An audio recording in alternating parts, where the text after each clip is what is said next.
went and saw Morbius on Monday.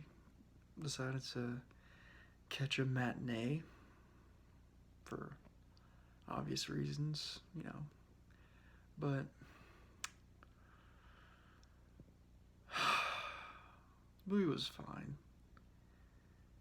Like, I've seen all the bad reviews and everything, and I can understand where they're coming from.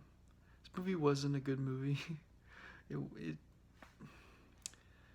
I thought the story was just kind of bland-ish. Like, I didn't really have issue with it. It was kind of just unengaging. I didn't really find myself to be overtly interested in it. It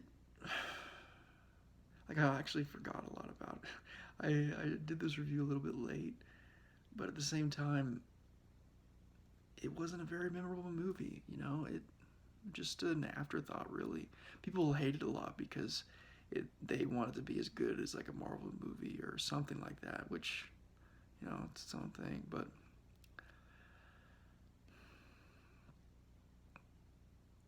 I just I'm trying to find the words to describe this movie, or just to the visual effects were they weren't they weren't terrible, but they also, you could tell this movie didn't have the biggest amount of funding,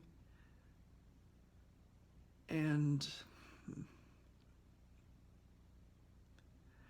I thought it's kind of boring to me to see. Was with Venom, you had two movies, both characters, both of his villains had the same powers as him.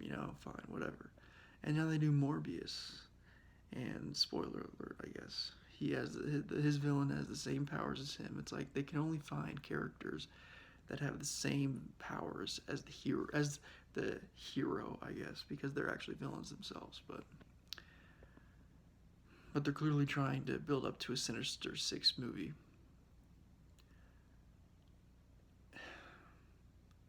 Like, nothing about this movie really stood out to me. It was just, even Jared Leto's performance. He ever since he won, I don't know, I think he's only won one Oscar, but I feel like everyone just like, oh, he's an amazing actor. He's a method actor, so that means he's amazing. And he was, I don't want to keep saying fine, but it wasn't like he was bad in the movie, but it was just like, all right, he's just, that's a performance, I guess. I mean, I'd say that the villain, Milo, did a way better job. Like, his character motivations were kind of, they were, I can understand them. They didn't do a whole lot setting up his motivations. Like, he explains them later, but they don't do a good job of like him and Morbius, or Michael Morbius, are friends growing up. They're like brothers, kind of. They both have like a blood disorder. If you know the comic books, then you know. But it's like, there's one part where you can kind of see where he gets his motivations from to be the villain. Because Morbius, he's a doctor. He doesn't want to kill people. He doesn't want to hurt people. But because the blood disorder keeps them from being healthy, keeps them from being able to walk. And Milo, he doesn't care. He wants to be normal. He'll kill anyone. But they don't really.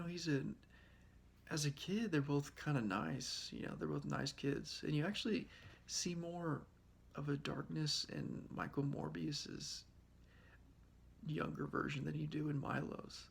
I mean, Milo beats up a kid, but that's he it wasn't really like that was the only instance where they gave that Milo might actually be, some mean, or like some sinister, I guess. But and there were some parts to me that felt kind of useless. And at the same time, I'm struggling to remember parts of the movie because I just felt this to be a forgettable movie. Like, I was thinking right now, I was like, wait, because he builds this base, right? And so I'm trying to think, wait, because at first I was like, but the base didn't even end up doing anything. It just felt kind of pointless. But now I'm trying to remember, like, wait, did it? Am I just forgetting? It just, glad I went and saw it in on a matinee. But I think what people are most mad about is the end credits. Actually, wait, one thing. He has a love interest in the movie, Martine, and in the comics, she has the same powers as Morbius. But the way they gave her, okay, like spoilers obviously, but the way she gets the powers in this is just like, what? Because she's dying and stuff, and he kisses her like he kisses her one last kiss, and then she bites his lip, and then ingests some of his blood, which gives her his powers. And I'm just like, wait, she has given no indication that she would want his powers. In fact, like she's deathly like would not. And I'm just like, I was confused. I was like, why did she? I was just so confused about that. They did not do a good job building that up. Like, okay, I guess she didn't want to die, sure, but and throughout the whole film, after Michael gets his powers, he's like, "Oh, I'm gonna kill myself. I'm gonna end my life.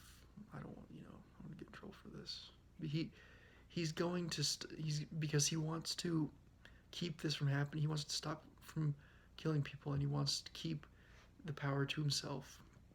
And then Milo gets the power and all that stuff, which they don't. Well, never mind. But and then he ends up not. It's like, okay, why didn't he? I guess they set that up for the sequel. But throughout the whole movie, he's like, I need to like keep this from keep from killing people and keep my disease from spreading, like his disease from being a vampire, basically. And it's like, okay, he didn't kill himself. Hopefully I don't get in trouble for saying that, but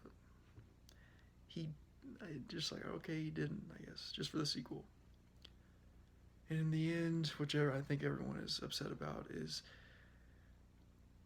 Michael Keaton showing up as Vulture, because like you've seen Spider-Man No Way Home, you see the multiverse opens, and he comes into this universe, and you're like, wait,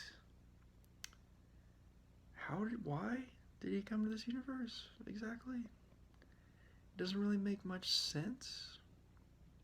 And then later, there's a second post-credit scene. You see him meet Morbius, and then he's like, "Oh yeah, we need to set up a team, go for that." And just like, okay, I guess there's a Spider-Man in this universe. He didn't really explain that. And then why does Vulture hate Spider-Man now? He didn't really hate it. I mean, he could have given up Peter Parker's name before. He didn't do that, so I don't understand why he hates him now. He wants to start a team. And then also, why would Morbius want to be part of the team? He's not, in this movie, it kind of establishes that he's not really a bad guy, so why would he want to fight Spider-Man? It didn't make sense. I don't know, it just seems like Sony just shoehorned it in there because they're like, hey, multiverse now, so everyone's gonna be so excited because we're gonna put these post-credit scenes in because it has Michael Keaton in it, Vulture, yeah, it doesn't matter if it's logical to the story, it's just there. I mean, overall, I could see people enjoying it. I'm not much of a vampire fan, so it's also something. They don't really do anything for me. So if you like that stuff, I think you'll like the movie. I think it's good to just shut your brain off, and you might enjoy it. So, yeah, I guess that's all I can think of to say about this movie. If you want to go see it, go for it. If you don't. But if you're gonna, I think